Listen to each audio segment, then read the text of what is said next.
Hi, all my subscribers. I hope you're having a great Friday. So far, so good for me. I'm gonna go get my hair done today. Thank God it needs it.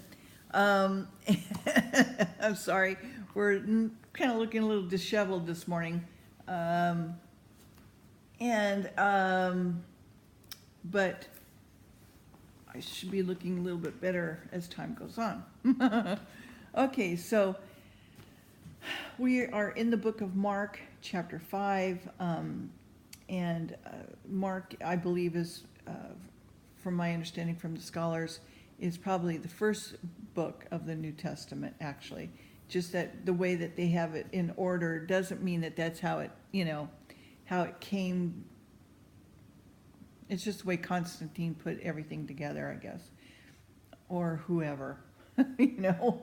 I think it was Constantine, and then maybe the Vatican, and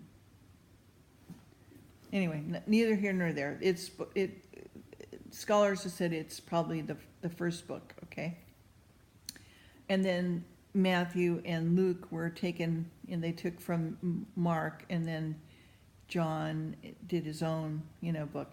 And that's why I like the book of John. Anyway, R.C. Wilkerson is doing a beautiful whole, weeks on the book of John. And so you could go look at online. This week he's going to be talking about Peter and Judas Iscariot, and how they both had decisions to make, and how they both resolved those decisions, how they approached those decisions, and what did they do, and so anyway, it should be very good if you have a chance to take a look at Open Door Ministries Long Beach. Okay. All right, chapter 5. Christ cast out the legion of devils, Jarius' suit for his daughter, and the bloody issue healed. Okay, so they came over on the other side of the sea into the country of Gadarenes, and he came out of the ship immediately. There met him out of the tombs a man with an unclean spirit, who had his dwelling among the tombs, and no man could bind him, no, not with chains, because he had been often bound with fetters and the chains had been plucked asunder by him, and the fetters broken into pieces. Neither could any man tame him. So he had obviously had satanic power. Okay.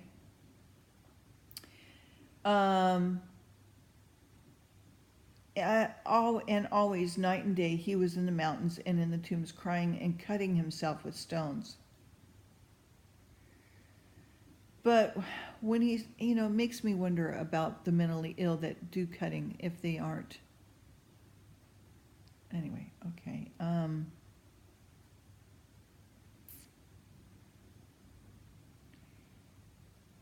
Cutting himself with stones. And when he saw Jesus far off, he ran and worshipped him, and cried with a loud voice and said, "What have I to do with thee, Jesus, thou Son of the Most High God? I adjourned thee by God, and thou torment me not."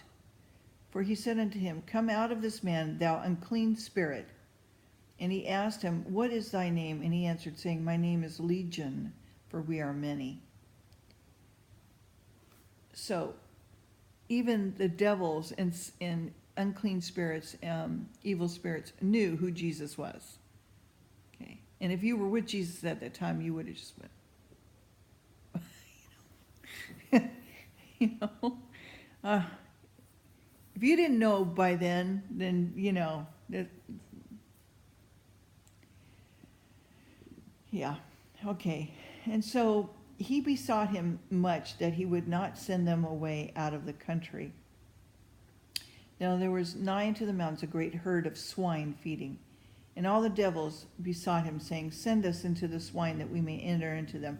So they're legions. So how many are in the legion? Okay, the many. All right. And forthwith Jesus gave them leave, and the unclean spirits went out and entered into the swine. The herd, in turn, then ran violently down into a steep place into the sea, where there were about 2,000, so 2,000 are in a legion, and were choked in the sea, so they drowned in the sea.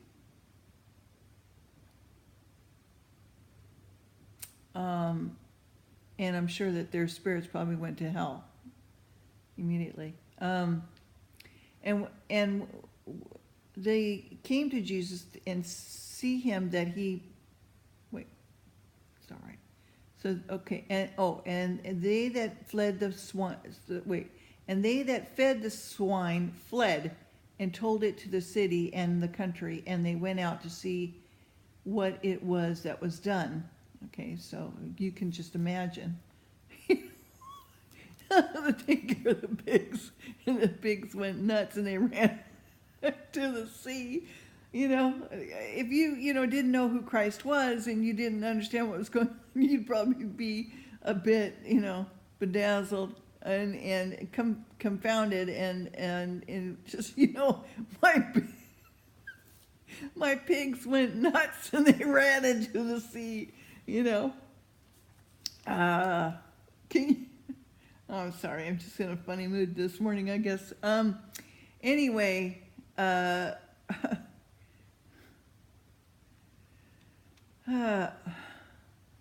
so, and they that saw it told him how it befell to him that was possessed with the devil, and also concerning the swine. So here all these 2,000, oh my goodness gracious, was in this poor soul body, okay, tormenting him. And then, it came out of them and went into the swine. So can you imagine? So they knew who this guy was. Plus, all right, so anyway, so they began to pray him to depart out of their coast. And when he was come into the ship, he that had been possessed with the devil prayed him that he might be with him. Yeah, because I'm sure he was scared to death, He didn't want it to happen again. And, and the Lord has said to us that if, I clean your house, you got to make sure that it stays clean so that it doesn't become filled with even more sin or more evil spirits, if you will, okay? Howbeit Jesus suffered him not, but said unto him, Go home to thy friends, tell them how great things that the Lord has done for you, and hath compassion on you. And so he departed and began to publish in Decapolis how great things Jesus had done for him, and all men did marvel, because they knew him, So what a great witness this guy was, right? And then Jesus was passed over again by ship unto the other side, and much people gathered unto him, and he was near unto the sea. And behold, there came one of the rulers of the synagogue, Jarius by name, and he saw him, and he fell at his feet, and besought him greatly, saying, My little daughter lieth at the point of death, and I pray thee, come and lay hands on her, that she may be healed, and that she may live. And Jesus went with him, and much people followed after him, and they were thronging him, and basically mobbing him, okay? And a certain woman who had an issue of blood for 12 years, it means that she had probably, had her menstrual period every day for 12 years. Wow. And had suffered many things from the physicians, and had, I'm sure with whatever they tried to do, and had spent all that she had, and was nothing better, but rather grew worse. She's losing blood every day.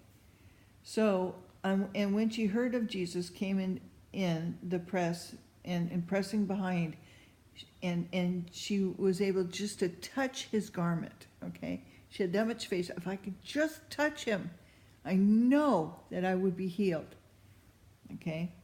And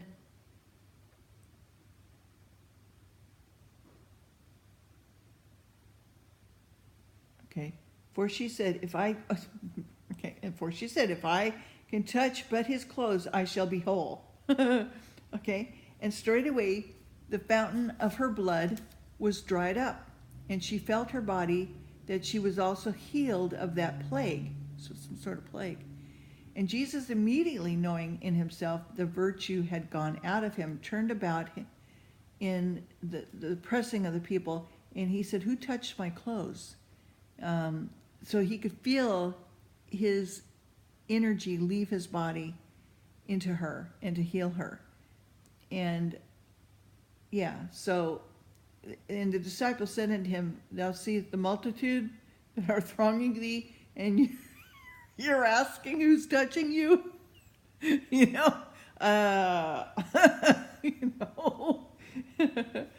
And so he looked around to see her that had done this thing, okay?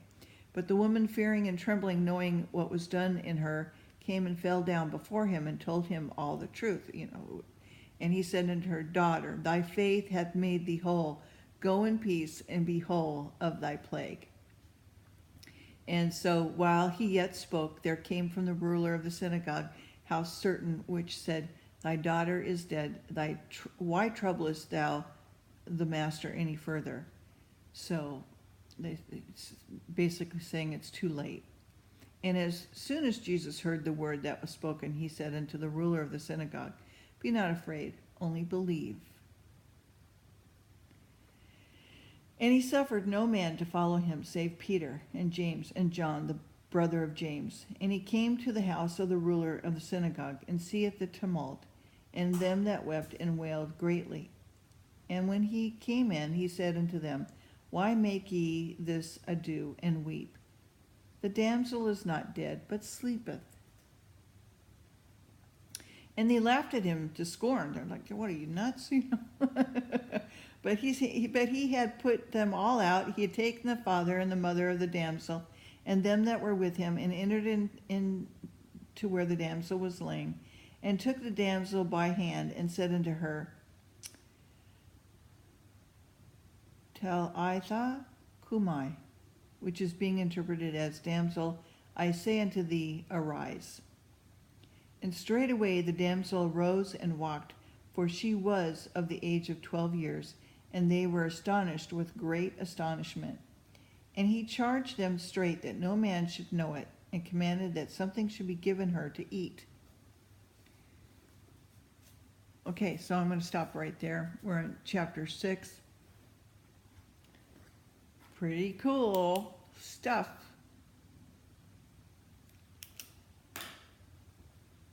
Isn't the Lord great? Anyway, if you have any comments or questions about the reading, leave me a comment. I'll be happy to answer you.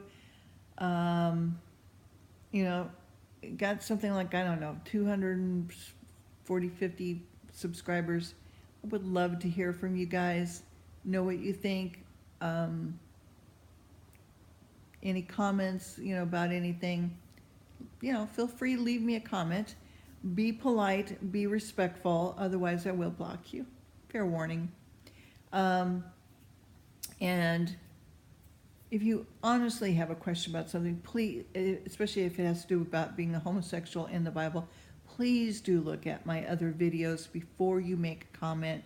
And just, you know, just because you, whatever, you know, is going on in your heart, check your heart. You know, where's your goodness coming from? Where's your thoughts coming from? Is it from you, or is it from the hellish states? Okay, so if you've got prejudice, or you got something that you need to work on, check it, you know, before you leave me a comment. Okay, just fair warning. Okay, all right. Have a blessed day. The Lord loves you, and he wants all of us to come to his house of worship. Okay. Love you. Bye.